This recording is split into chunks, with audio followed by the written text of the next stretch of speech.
অসম মুলুকত জন্মগ্ৰহণ কৰা আমি অসমীয়া জাতিৰ প্ৰত্যেকজন ব্যক্তিয়ে আমি ধন্যবাদৰ পাত্ৰ, কিয়নো কৃপালু শ্ৰীমন্ত শংকৰদেৱ গুৰুজনাৰ দৰে এজন সৎগুৰুৰ ছত্ৰ ছায়াত আমি সমস্ত জনাই জীৱন যাপন কৰাৰ সৌভাগ্যৱন্ত হ'লোঁ। আৰু তাতোতকৈও ধন্য আমি সেইজনা গুৰুৰে প্ৰপন্ন শিষ্য ব্ৰহাৰপু মহাপুৰুষ মাধৱ গুৰুজনাই সুন্দৰভাৱে গুৰুজনাৰ আদৰ্শেৰে অনুপ্ৰাণিত হৈ আমাক সহজ সৰল প্ৰাঞ্জল ভাষাত জীৱন যাপন কৰাৰ উত্তম মাৰ্গ দৰ্শন কৰাই দিছে। যিজনা গুৰুৰ আজি 537 সংখ্যক আবিৰ্ভাৱ মহোৎসৱ হিচাপে আজিৰ এই মহাপুণ্যস্থানত আমি সমস্তজনাই ভগৱন্তৰ নাম শ্ৰৱণ কীৰ্তন মহাভক্তি আশ্ৰয় কৰি জীৱন ধন্য কৰাৰ প্ৰয়াস কৰিছোঁ। প্ৰায় 12মান বজাতেই অনুষ্ঠানভাগি আৰম্ভ হৈছে আৰু বৰ্তমান 3:10 গৈছে। এই সুদীৰ্ঘ 3 ঘণ্টা জোৰা সময় আপোনাসৱ শ্ৰী চৈতন্যমূৰ্তি ভকত ভগৱন্ত সুন্দৰভাৱে আসনত উপবিষ্ট হৈ আছে। আৰু আমি কি ক'ম কি নক'ম ইয়াৰ বিষয়বস্তু আমাৰ সীমিত জ্ঞানেৰে আমি অকণমান চিন্তা কৰি মাত্ৰ 2-এটি কথা আগবঢ়াই দিবলৈ চেষ্টা কৰা হ'ব। যিহেতু গুৰুজন বস্তুৱে অৰ্থাৎ কৃপালু শ্ৰীমন্ত শংকৰদেৱ গুৰুজনাই কৃষ্ণ দ্বৈপায়ন বেদব্যাসৰ দ্বাৰা প্ৰণয়ন কৰা মূল সংস্কৃত ভাগৱতক জাতি ধৰ্ম বৰ্ণ ভাষা নিৰ্বিশেষে শিক্ষিত অশিক্ষিত গাঁৱলীয়া নগৰীয়া ধনী দুখীয়া উচ্চ নীচ আবাল বৃদ্ধ বনিতা সমস্তজনাৰ মংগল সাধন হোৱাকৈ অসমীয়াতে কল্পতৰু পুৰাণৰ সূৰ্য মহাভাগৱত আমাক দি থৈ গ'ল। আৰু সেই কল্পতৰু পুৰাণৰ সূৰ্য মহাভাগৱতক আমি সমস্তজনা কলিৰ মলমতী মনুষ্যক সুন্দৰভাৱে দৰ্শন কৰাই দিছে ব্ৰহাৰপু মহাপুৰুষ শ্ৰী শ্ৰী মাধৱ গুৰুজনাই তেৰাৰ অপূৰ্ব সৃষ্টি নামঘোষাৰ মাধ্যমেৰে। আৰু সাহিত্যৰথী লক্ষ্মীনাথ বেজবৰুৱাদেৱে সেই নামঘোষাৰ বিষয়ে সুন্দৰভাৱে কৈ থৈ গৈছে। আপোনাসৱ সৰ্বজানন্তা যে নামঘোষা এনে এক উত্তম শাস্ত্ৰ, যি শাস্ত্ৰৰ সমানে সমানে ৰাখিব পৰাকৈ দ্বিতীয় এভাগ শাস্ত্ৰ এই সংসাৰত নাই। এতিয়া ইয়াৰ বিষয়ে যদি আমি জানিবলৈ চেষ্টা কৰোঁ তেতিয়াহ'লে প্ৰথম জানিব লগা কথা হ'ল যে শাস্ত্ৰ শব্দটো আমি প্ৰত্যেকেই ব্যৱহাৰ কৰোঁ, কিন্তু শাস্ত্ৰ শব্দৰ তাত্ত্বিক অৰ্থনো কি আমি হয়তো সমস্তজনাই জনা নজনাৰ মাজেৰে আশ্ৰয় কিন্তু প্ৰত্যেকেই কৰি আছোঁ। এতিয়া শাস্ত্ৰ শব্দ ব্ৰহ্মৰ অৰ্থ যদি আমি চিন্তা কৰোঁ তেতিয়াহ'লে স্বাভাৱিক অৰ্থ আমি এনেধৰণে বুজি পাম যে ব্যাকৰণৰ সূত্ৰমতে যদি আমি চিন্তা কৰোঁ তেতিয়াহ'লে শাস প্ৰথম শব্দ ই হ'লে ধাতু, যোগ ত্ৰম প্ৰত্যয় সমান শাস্ত্ৰ। অৰ্থাৎ শাস্ত্ৰ কাক বোলে বুলি কোৱাৰ লগে লগে আমি বুজি পাম যে যাৰ মাধ্যমেৰে 4টা ভাগত বিভক্ত হৈ থকা জীৱৰ ভিতৰত শ্ৰেষ্ঠতম জীৱ মনুষ্যৰ আসুৰিক স্বভাৱবিলাকক নিয়ন্ত্ৰণ কৰি সুন্দৰ জীৱন যাপনৰ চিন্তাৰে আগবঢ়াই দিব পৰা যি জ্ঞান একে স্থানতে থুপ খাই আছে তাকে কোৱা হৈছে শাস্ত্ৰ। আৰু সেই সমস্ত শাস্ত্ৰৰ ভিতৰত গুৰুজন বস্তুৱে নামঘোষা আমাক দি গ'ল। অৰ্থাৎ নিৰ্গুণ নিৰাকাৰ সৃষ্টি স্থিতি প্ৰলয়ৰ গৰাকী সৰ্বশক্তিমান ঈশ তত্ত্বক চিন্তা কৰি ঈশ তত্ত্বৰ নাম ব্ৰহ্মত শৰণ গ্ৰহণ কৰি কায় বাক্য মনেৰে আমি যদি একচিতে জীৱন যাপন কৰিবলৈ চেষ্টা কৰোঁ তেতিয়াহ'লে সেই জীৱই অপ্ৰয়াসে এই সংসাৰৰ পৰা সুন্দৰভাৱে পৰম গতি লাভ কৰিব পাৰে। আৰু ইয়াকে 1000 এভাগ ঘোষাৰ মাধ্যমেৰে কৃপালু বঢ়াৰূপ মহাপুৰুষ মাধৱ গুৰুজনাই সুন্দৰভাৱে আমাক নামঘোষাত বৰ্ণনা কৰি দিছে। আৰু আপোনাসৱ সমস্তজনে নামঘোষা আশ্ৰয় কৰিছে, আমিও আশ্ৰয় কৰিছোঁ। আৰু আশ্ৰয় কৰোঁতে আমি যিখিনি সীমিত জ্ঞানেৰে বুজি পোৱা গৈছে তাৰ ভিতৰত একাদশ স্কন্ধ মহাভাগৱতৰ কৃষ্ণ উদ্ধৱ সংবাদ, কৃপালু গুৰুজন বস্তুৰ কীৰ্তন গ্ৰন্থত কৃষ্ণ উদ্ধৱ সংবাদ, শ্ৰীকৃষ্ণৰ বৈকুণ্ঠ প্ৰয়াণ, ইয়াতো গুৰুজন বস্তুৱে খুব সুন্দৰভাৱে আমাক জ্ঞান প্ৰদান কৰিছে। মহাভক্ত উদ্ধৱৰ যি প্ৰশ্ন ভগৱন্তৰ চৰণত যে হে প্ৰভু তুমি মোক কোৱা যে হে প্ৰাণবন্ধু কৃষ্ণ বুলিও বুজাই ঋষি সমস্তৰ কিয় একমতি নাই, ঋষি সমস্তৰ মাজত এক মত কিয় নাই। আৰু ভগৱন্ত পুৰুষে তাৰ উত্তৰ দিবলৈ গৈ মহাভক্ত উদ্ধৱক সুন্দৰভাৱে প্ৰকাশ কৰিছে যে হে উদ্ধৱ, তুমি মোক যে সুধিছা প্ৰশ্নভাগ কিয়নো ঋষি সমস্তৰ মাজত একমতি নাই, তাৰ উত্তৰ তুমি সুধিছা কাৰণে মই তোমাক নকওঁ। মই এই কাৰণেই ক'ম তোমাক, কাৰণ তোমাৰ লগত বিশেষ দুটা তত্ত্ব আছে। সেই তত্ত্ব দুটা কি কি ভগৱন্ত পুৰুষে সুন্দৰভাৱে উদ্ধৱৰ আগত প্ৰকাশ কৰিছে। হে ৰাম মাধৱে বুলন্ত সখী শুনিও সিদ্ধান্ত, তুমি মোৰ মহামিত্ৰ ভকত একান্ত। উদ্ধৱ, তোমাৰ লগত এই দুটা বিশেষ তত্ত্ব আছে, সেয়া হ'ল তুমি মোৰ মহামিত্ৰ অৰ্থাৎ পৰম বান্ধৱ, আৰু তুমি মোৰ একান্ত ভকত। এতিয়া গুৰুজন বস্তুৱে আমি সমস্তজনাকে মহাভক্ত উদ্ধৱক ভগৱন্ত পুৰুষে দিয়া সেই দুটা তত্ত্ব আশ্ৰয় কৰিলেহে জীৱনে পূৰ্ণতা লাভ কৰিবই দৰ্শন প্ৰকাশ কৰিছে। অৰ্থাৎ আমি চিন্তা কৰিলে উত্তৰ পাম যে শ্ৰীমন্ত শংকৰদেৱ সংঘ এনে এক বৃহৎ অনুষ্ঠান, যি অনুষ্ঠানত গুৰুজনাৰ আদৰ্শ প্ৰত্যেকৰে হৃদয়ৰ মাজত অনুপ্ৰাণিত হৈ আছে যে এক দেৱ এক সেৱ একত বিনে নাই কেৱ। কিন্তু একান্ত সেৱক মানে ভগৱন্তৰ পৰম বান্ধৱ নহ'বও পাৰে। এইখিনিতে হয়তো অকণমান ক'ৰবাত নহয় ক'ৰবাত আমাৰ চিন্তাত হয়তো ভাৱনাত হয়তো গণ্ডগোল হোৱাৰ বাবে কীৰ্তন দশম ঘোষা ৰত্নাৱলীৰ মাধ্যমেৰে দুজনা গুৰুৱে আমাক যিমান তত্ত্ব দি জীৱন ধন্য কৰাৰ উপদেশ প্ৰদান কৰিছে তাক হয়তো আমি পালন কৰাত খেলি মেলি হোৱাৰ বাবে মাজে মাজে একান্ত ভক্তিৰ পঢ়াশালী শ্ৰীমন্ত শংকৰদেৱ সংঘৰো বাপ আইসকলৰ মাজত হয়তো কেতিয়াবা কেতিয়াবা চিন্তাৰ খেলি মেলি নোহোৱাকৈ নাথাকে। আপোনাসৱ সৰ্বজানন্তা, আপোনাসৱে জানে আমি কথাখিনি কিয় কোৱা হৈছে, এইখিনি কথাও আপোনাসৱে নিশ্চয় বুজিব পাৰিছে। গতিকে শাস্ত্ৰই কোৱা যি দুটা দৰ্শন যে তুমি মোৰ মহামিত্ৰ, তুমি মোৰ মহামিত্ৰ আৰু তুমি মোৰ একান্ত ভকত। আৰু একান্ত ভকতৰ বিষয়টোত মাধৱ গুৰুজনাই খুব সুন্দৰভাৱে চিলমোহৰ মাৰি আমাক দৰ্শন কৰাইছে ঘোষা শাস্ত্ৰৰ মাজত যে কেৱল ভকত হ'লে নহ'ব, আমি যে ভকত হৈছোঁ, আমি যে সংগী হৈছোঁ, তাৰ মাজতো যথেষ্টখিনি পাৰ্থক্য আছে। আৰু সেই পাৰ্থক্যখিনি আমি যেতিয়ালৈকে নামঘোষা শাস্ত্ৰক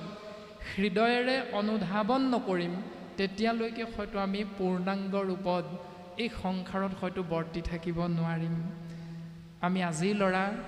4 বছৰমান হৈছে মাত্ৰ শ্ৰীমন্ত শংকৰদেৱ সংঘ অনুষ্ঠানত অন্তৰ্ভুক্ত হোৱা। গতিকে আজিৰ ল'ৰা হৈ পৰহিৰ গীত গাবলৈ যোৱাটো যথেষ্ট অপৰাধ। তথাপিতো আমি সৰু এটা কথা প্ৰথম আগবঢ়াই দিম, আপোনাসৱে আলোচনাৰ আওতালে আনিব বুলি আমি সেৱাভাগ নিবেদন কৰা হৈছে। কথাটো হ'ল এনেধৰণৰ, কল্পতৰু পুৰাণৰ সূৰ্য মহাভাগৱত শ্ৰীমন্ত শংকৰদেৱ সংঘ ভক্তিৰ পঢ়াশালী ভাগৰ দ্বাৰা সংস্কৰণ কৰা হৈছে আৰু কল্পতৰু পুৰাণৰ সূৰ্য মহাভাগৱতক মাধৱ গুৰুজনে নামঘোষা শাস্ত্ৰত সুন্দৰভাৱে দৰ্শন কৰাইছে আপোনাসৱৰ জ্ঞাত বৈকুণ্ঠৰ কল্পতৰু ভাগৱত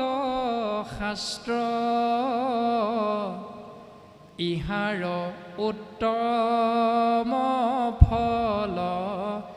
হৰি নাম মাত্ৰ ও হৰি নামে হৰি নামে হৰি নামে গতি হৰি নাম ভকতৰ কেৱল ভকতি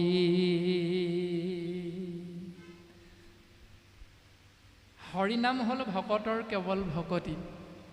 আৰু কল্পতৰু পুৰাণৰ সূৰ্যত আছে কেৱল ঈশ্বৰৰ নাম আৰু ঈশ্বৰৰ নাম সন্নিৱিষ্ট এই মহাভাগৱতত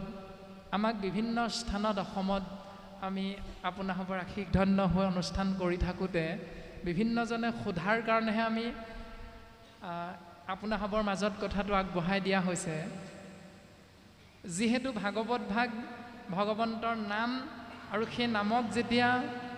এজন পৰম ভকতে শিৰত তুলি আসনত অস্থায়ীভাৱে হ'লেও প্ৰতিষ্ঠা কৰে আৰু খোল বৰতাল আদি গুৰুজনাৰ অনবদ্য অৱদানক আশ্ৰয় কৰি সেই ভাগৱতক প্ৰতিষ্ঠা কৰিবলৈ শিৰত লৈ যাওঁতে সেই ভাগৱত ভাগত কেইভাগিমান নাম লিখিত ৰূপত আছে সেই নাম কেইভাগি আপোনাসৱৰ জ্ঞাত যে যি চনত ভাগৱত ভাগ সংস্কৰণ কৰা হৈছে সেই চনত যিজন সম্পাদক আছিল যিজন পদাধিকাৰ আছিল তেৰা সমস্তৰ নামবিলাক ভাগৱতত লিখিত ৰূপত আছে গতিকে বহু ভকতে আমাক এই ক্ষেত্ৰত ফোনযোগে হ'লেও বা অনুষ্ঠানলৈ যাওঁতে আমাক অৱগত কৰে যে বাপ পদাধিকাৰ বাপ আৰু প্ৰধান সম্পাদক বাপৰ নামটো থকাটো ভাগৱতত প্ৰয়োজন নে অপ্ৰয়োজন যিভাগ ভাগৱত এজন ভকতে শিৰত তুলি ভক্তিভাৱেৰে আসনত প্ৰতিষ্ঠা কৰে সেই ভাগৱতত সম্পাদক আৰু পদাধিকাৰৰ নামটো থকাটো প্ৰয়োজন নে অপ্ৰয়োজন আমি সেই ভক্তসকলৰ প্ৰশ্ন আপোনাসৱৰ চৰণত মাত্ৰ অৰ্পণা কৰা হৈছে আজি সুবিধাটো পোৱাৰ কাৰণে আমি অৱগত কৰি দিয়া হৈছে আৰু দ্বিতীয়টো কথা হ'ল যিহেতু গুৰুঘৰীয়া গোৱাপান ভাগত আমাৰ দীপক ব্ৰহ্মবাপে কৈ গৈছে ইতিমধ্যে যে 1000 ঘোষাত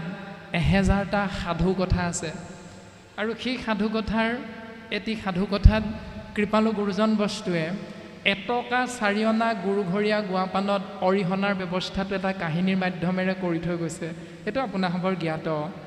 আমি এইকাৰণেহে কথাটো টানি অনা হৈছে যিহেতু তামোল পাণ আৰু আগলি কলপাতখিলাও যিহেতু জলেৰে সুন্দৰকৈ প্ৰক্ষালন কৰি গুৰুঘৰীয়া গোৱাপান বুলি আগবঢ়াই দিয়া হয় স্থায়ী আসনৰ সন্মুখত কিন্তু মহাত্মা গান্ধী মাৰ্কা থকা 10 টকীয়া বা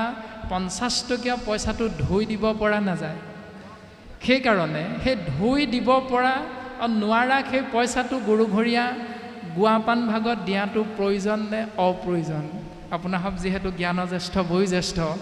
আৰু আমি সোধা হৈছিল যে সেই পইচাটো কিয় দিয়া হয় বা তেতিয়া তেৰা সমস্তই কৈছিল যে পইচাটো প্ৰাথমিকৰ বা পাইসকলৰ উন্নয়নৰ বাবেহে পইচাটো জমা কৰি ৰখা হয় তেতিয়াহ'লে যদি এইটো শুদ্ধ যে প্ৰাথমিক বা আঞ্চলিকৰ উন্নয়নৰ বাবেহে 51 টকা 21 টকা বা 100 টকা আমি এটা ধৰি লোৱা কথা কোৱা হৈছে যে 51 টকা 21 টকা বা 100 টকা তেতিয়াহ'লে সেই টকাটো যিহেতু ধুই দিব পৰা নাযায় তেতিয়াহ'লে সেই টকাটো আমাৰ ৰিচিপ্ট বহীখনত যদি সম্পাদকে প্ৰাথমিকৰ সম্পাদক বা আঞ্চলিকৰ সম্পাদকে যদি ৰিচিপ্ট কাটি দি দিয়ে আৰু গুৰুজনাই দিয়া সেই এটকা চাৰিঅনা যিটো ধুব পৰা ব্যৱস্থা সেইটোকে যদি গুৰুঘৰীয়া আসন ভাগত মানে গোৱাপান ভাগত আগবঢ়াই দিয়া হয় বোলে তেতিয়া কেনে হয় বাপ এনেধৰণে দুই এজনৰ লগত অকণমান আলোচনা কৰা হৈছিল। গতিকে আপোনাৰ হওক জ্ঞানজ্যেষ্ঠ বয়োজ্যেষ্ঠ, গতিকে আমি কথাটোৰ সদ এটা উত্তৰৰ বাবে আপোনাসৱৰ চৰণত আমি অৰ্পণা কৰা হৈছে। আৰু মাধৱ গুৰুজনে আমাক সুন্দৰভাৱে দৰ্শন দিছে, যিটো ভগৱন্ত পুৰুষে মহাভক্ত উদ্ধৱৰ আগত প্ৰকাশ কৰিছিল। ৰামে জ্ঞান কৰ্ম ভকতি কহিলো কৰি ভেদ ভকতি পৰম পন্থ দিলো পৰিছেদ। তিনিটা মাৰ্গ শাস্ত্ৰসন্মত, জ্ঞান কৰ্ম আৰু ভকতি। আৰু এই তিনিটাৰ ভিতৰত ভগৱন্ত পুৰুষে উদ্ধৱক কৈছে ভক্তি মাৰ্গেই হ'ল শ্ৰেষ্ঠ। আৰু তাকে মাধৱ গুৰুজনে এজোকা ঘোষাৰ মাধ্যমেৰে আমাক দৰ্শন দিছে। ভগৱন্ত ভক্তিযুক্ত পুৰুষৰ আত্মবোধ মাধৱৰ প্ৰসাদে মিলয়, কৃষ্ণৰ কৃপাত যেবে গুচয় সংসাৰ ভয়, এহি মানে গীতাৰ নিৰ্ণয়। গীতা শাস্ত্ৰৰো সমস্ত নিৰ্ণয় একেজোকা ঘোষাৰ মাধ্যমেৰে মাধৱ গুৰুজনে আমাক দিলে। অৰ্থাৎ ভক্তিৰ পথটোৱে হ'ল শ্ৰেষ্ঠ পথ। এতিয়া ভক্তি মানে কি? সমস্ত জনাৰে জ্ঞাত যে ভজ ধাতু যোগ ইক্তিন প্ৰত্যয় সমান ভক্তি। ভজ ধাতু মানে ভাবি থকা, ইক্তিন প্ৰত্যয় মানে আনন্দ। যাৰ কথা নিৰবিচ্ছিন্নভাৱে ভাবি থাকিলে আমি জ্ঞানজ্যেষ্ঠ বয়োজ্যেষ্ঠ বা জ্ঞান আৰু বিবেকযুক্ত মনুষ্যই এই সংসাৰত আনন্দৰ উপৰি আনন্দ, মহা আনন্দ, আত্যন্তিক সুখৰ গৰাকী হ'ব পাৰিম। তাৰ নামেই হ'ল ভক্তি। আৰু সেই ভক্তিৰ পথ কৃপালু গুৰুজন বস্তুৱে ভাগৱতৰ প্ৰথম স্কন্ধত সুন্দৰভাৱে দিছে যে শ্ৰৱণ কীৰ্তন 9 বিধ ভক্তিৰ ভিতৰত শ্ৰৱণ কীৰ্তন স্মৰণ অৰ্চন বন্দন পদসেৱন দাস্য সকীৰ্ত আত্মনিবেদন। এই 9ধা ভক্তিৰ ভিতৰত শ্ৰেষ্ঠ হ'ল শ্ৰৱণ কীৰ্তন, অৰ্থাৎ কৃষ্ণ নাম শুনা আৰু কৃষ্ণ নাম গুঞ্জক জীৱৰ মাজত প্ৰকাশ কৰা। যিটো কথা গীতা শাস্ত্ৰৰ একেবাৰে শেষত গীতাৰ মাহাত্ম্যত প্ৰকাশ কৰিছে, আমাৰ সমস্ত জনাৰে জ্ঞাত যে গীতা যদি দান দিয়া যায়, অৰ্থাৎ শ্ৰীকৃষ্ণ গীতাভাগ যদি দান দিয়া যায়, তেতিয়াহ'লে এজন যুৱক বা এগৰাকী যুৱতীয়ে মনোমত ভাৰ্যা লাভ কৰিব পাৰে। এনেকুৱা এটা চিন্তাধাৰা আমাৰ সমাজত প্ৰায় প্ৰচলিত। এতিয়া কথা হ'ল শ্ৰীকৃষ্ণ গীতা, তাৰ অৰ্থ কি? শ্ৰী শব্দ ব্ৰহ্মৰ অৰ্থ আপোনাসৱৰ জ্ঞাত। তালব্য স যোগ ৰ যোগ দীৰ্ঘই সমান শ্ৰী। আৰু কৃষ্ণ শব্দৰো অৰ্থ আপোনাসৱৰ জ্ঞাত। কৃষসেন শব্দ ইটো পৃথিৱী বাচক ভৈল ন আনন্দত প্ৰৱৰ্তয়, দুইৰো এক পদ ভৈলে পৰম ব্ৰহ্মৰূপ কৃষ্ণ নাম আনন্দক মাত্ৰ কয়। সেয়াই হ'ল কৃষ্ণ। কৃষ মানে হ'ল পৃথিৱী বা সৰ্বোত্তম, আৰু ন মানে হ'ল আনন্দ। যাক ভাবি থাকিলে পৃথিৱীৰ সমস্ত সুখ এটি জীৱই লাভ কৰিব পাৰে, তাৰ নামেই হ'ল কৃষ্ণ। আৰু সেই কৃষ্ণ নাম শ্ৰৱণ কীৰ্তন মহাভক্তি আশ্ৰয় কৰিবৰ বাবে 4 বস্তু কায়িক মানসিক, অৰ্থাৎ কায় বাক্য মন আৰু চিত্ত এক কৰি আমি জীৱন আগবঢ়াই নিব পাৰিলেহে ইয়াৰ পূৰ্ণাংগ ৰূপ লাভ হয়। আৰু তাৰ বাবে 24টা তত্ত্ব গঠিত আমাৰ এই পঞ্চভূতি নৰদেহাত 11টা ইন্দ্ৰিয় আছে। আৰু 11টা ইন্দ্ৰিয়ৰ একেবাৰে শক্তিশালী ইন্দ্ৰিয়টোৰ নাম হ'ল মন। আৰু এই মন নামৰ ইন্দ্ৰিয়ক প্ৰথম নিয়ন্ত্ৰণ কৰিব লাগিব। আৰু নিয়ন্ত্ৰণৰ বাবে গুৰুজন বস্তুৱে আমাক সিদ্ধান্ত দিছে, বঢ়াৰপু মহাপুৰুষ মাধৱ গুৰুজনাই, যে মন যদি শুদ্ধ কৰিব লাগে তেতিয়াহ'লে উত্তৰ এটাই, সেইটো হ'ল অব্যক্ত ঈশ্বৰ হৰি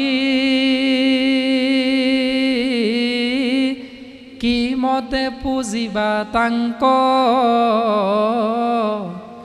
ব্যাপকত কিবা বিসৰ্জন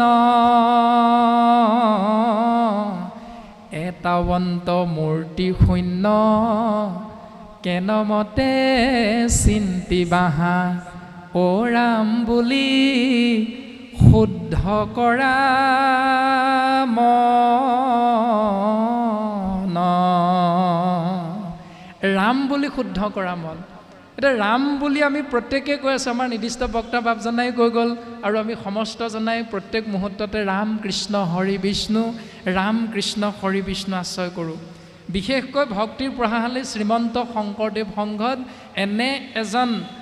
বাপ আই নাই যিজনৰ পদ্ম মুখখনতে কৃষ্ণ বুলি ৰাম বুলি হৰি বুলি প্ৰকাশ নহয় এনে এজন বাপ আই কিন্তু নাই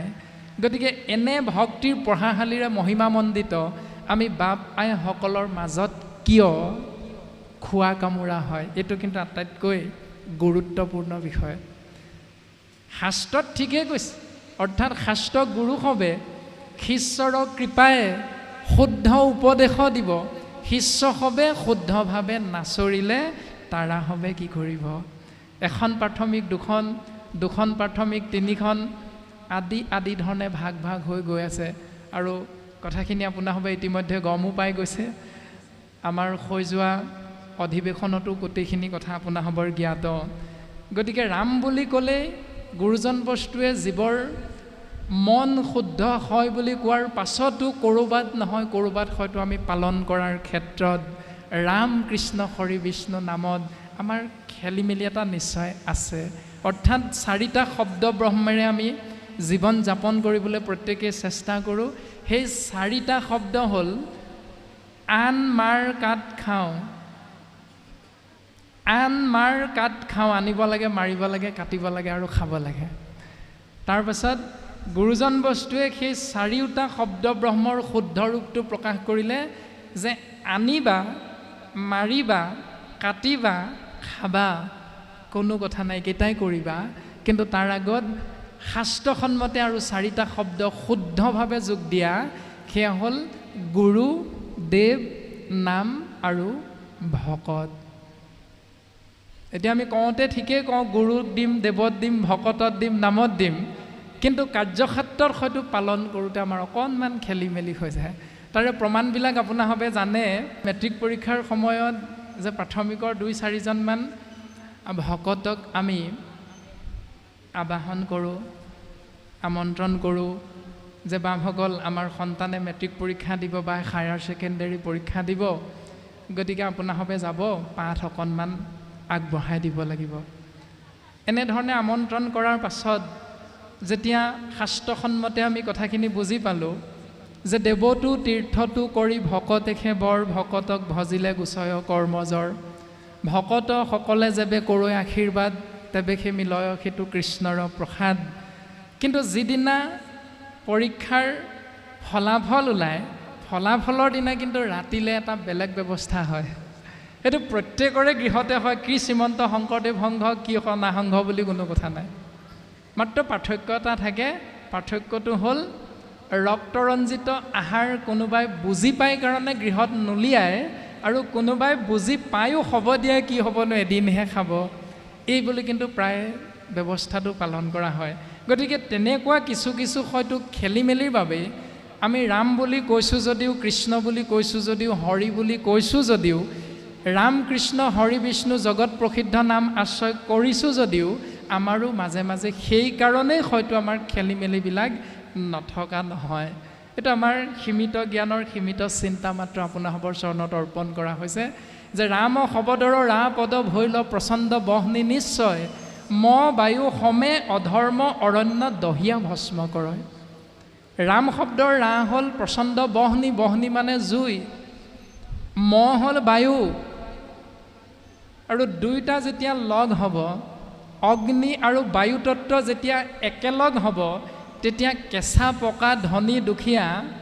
এইবিলাক একো বাছ বিচাৰ নকৰে আমাৰ সমস্তৰে জ্ঞাত গতিকে আমি সবাৰো শ্ৰীচৰণত সেৱাভাগী নিবেদন কৰা হৈছে বিশেষ আমাৰ ক'ব লাগে বুলি আপোনাসৱৰ ওচৰত আমি ভবা নাই কিয়নো আপোনাসৱ সমস্তজনাই জ্ঞানজ্যেষ্ঠ বয়োজ্যেষ্ঠ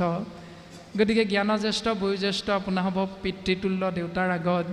আমি জ্ঞান দিব পৰা আমাৰ শক্তিও নাই গতিকে মনলৈ যি আহিল মনেৰে আমাক যি ক'লে এই মুহূৰ্ততে সময়ৰ প্ৰতি লক্ষ্য ৰাখি আমি তাকে আপোনাসৱৰ অগ্ৰত আগবঢ়াই দিয়া হ'ল। আৰু যিহেতু আমাৰ প্ৰাক্তন সভাপতি প্ৰভুজনাকে মুখ্য কৰি আমাৰ যোৰহাট জিলা শাখাৰ শ্ৰীমন্ত শংকৰদেৱ সংঘৰ প্ৰায় সকল প্ৰাথমিক আঞ্চলিকৰে বৰমূৰীয়া আৰু বাইসকল আপোনাসৱ উপস্থিত আছে। গতিকে আমি পুনশ্চ এটি কথা অৱগত কৰিব বিচৰা হৈছে, কিয়নো আমিও প্ৰায় ফোনযোগে বাৰ্তালাপ কৰিবলৈ সময়টো খুব কম পাওঁ আৰু ব্যক্তিগতভাৱে ঘৰলৈ আহি বা আমাৰ জিলাৰ নামঘৰলৈ আহি গুৰুগৃহলৈ আহিও আমি সকলোকে একত্ৰাপিত হৈ আলোচনা কৰিবলৈও আমাৰ হাতত সময়টো অকণমান কম। এই সময়টো আমাৰ বাবে কম নাছিল, কিন্তু সময়টো কম কৰাই দিলে আপোনাসৱে, কিয়নো আপোনাসৱে আমাক ইমানেই আশীষ প্ৰদান কৰিলে, যাৰ বাবে আমি এমাহত 30-35 ভাগমান অনুষ্ঠান ভকতৰ সংগতেই থাকিব লগা হয়। গতিকে এনেধৰণে আপোনাসৱে হয়তো পুত্ৰব্ৰত আশীৰ্বাদ প্ৰদান নকৰা হ'লে আমি এনেকৈ ভকতৰ মাজত আমি সৌভাগ্যৱন্ত নহ'লোহেঁতেন। গতিকে সবাৰো শ্ৰীচৰণত পুনশ্চ সেৱাভাগী অৰ্পণা কৰা হৈছে।